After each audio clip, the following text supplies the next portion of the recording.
من صغري سمعت كتير قوي من جدودي وأهلي الكبار عن حكايات غريبة عن كائنات بتعيش في النيل. كان في قصة مشهورة عن الضأر، وده شخص مسحور بيعيش في المية وجسمه كله شعر كثيف. الناس كانت بتحكي إن السحرة بيستخدموه عشان يسحب أي حد يقرب من النيل بالليل، يسرق ذهبه أو فلوسه. مش مجرد حكايات، في قصص لناس كتير تعرضوا لهجماته ولسه أثرها موجودة على جسمهم لغاية دلوقتي. وفي كمان حكاية بنت ملك البحر. الستات والبنات اللي ما اتجوزوش أو اللي حملهم اتأخر كانوا بيعملوا عادة غريبة، بيجيبوا وعاء فخار مليان أكل ويرموه في النيل وقت الغروب. ده كان قربان ليها، ويدعوا إنها تحقق لهم اللي بيتمنوه.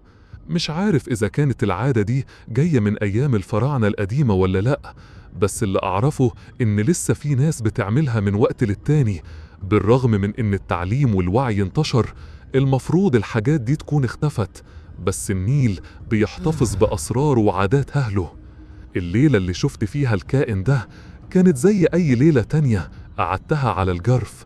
النيل كان هادي، صوته بيبعت على الراحة، النجوم بتلمع في السما السودة، والجو كان منعش. كنت قاعد لوحدي بس مش حاسس بالوحدة قوي. كان صوت النيل وأصوات الليل الخفيفة بتونسني.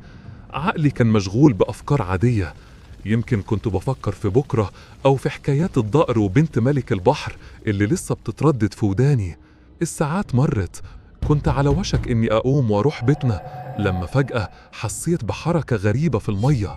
حركة مش زي حركة السمك ولا زي حركة أي حاجة طبيعية. كانت حركة بطيئة وتقيلة، وكأن في حاجة ضخمة بتشق المية ناحية الشط.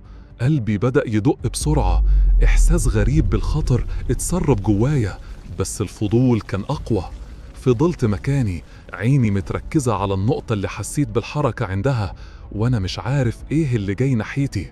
الحركة الغريبة دي قربت أكتر وأكتر من الشط. في الأول من بعيد افتكرته راجل عادي ماشي بالليل، أو يمكن صياد سمك جاي من رحلة متأخرة، أو حتى حد بيعوم في عز الليل. بس لما الكائن ده قرب أكتر وبدأ يظهر وشه من الظلام، اتسمرت مكاني. صدلة كهربائية سارت في جسمي كله. اللي شفته مش مجرد رجل ولا صياد ولا سباح، ده كان حاجة تانية خالص. جسد إنسان طويل وعادي واقف على رجليه، لكن رأس سحلية ضخمة قوي، تفاصيلها واضحة في ضوء القمر الخافت. عينيها بتلمع بشكل غريب ومخيف. الكائن ده فضل ماشي بهدوء على الجرف لثواني طويلة، وكأنه بيتأمل المكان أو بيراقبني. وبعدين بنفس الهدوء اللي ظهر بيه رجع المية تاني واختفى في الأعماق المظلمة. أول ما اختفى كأن حد سحبني من مكاني، ما حسيتش برجلية، جريت بعيد بسرعة، قلبي بيدق وكأنه هيطلع من صدري. لما وصلت البيت وحكيت لأهلي اللي حصل، كانت ردود فعلهم مختلفة. فيه اللي قال ده جن، وفيه اللي أقسم إنه مارد من حراس النيل. لكن أنا وحتى هذه اللحظة لسه مش عارف بالظبط إيه اللي شفته.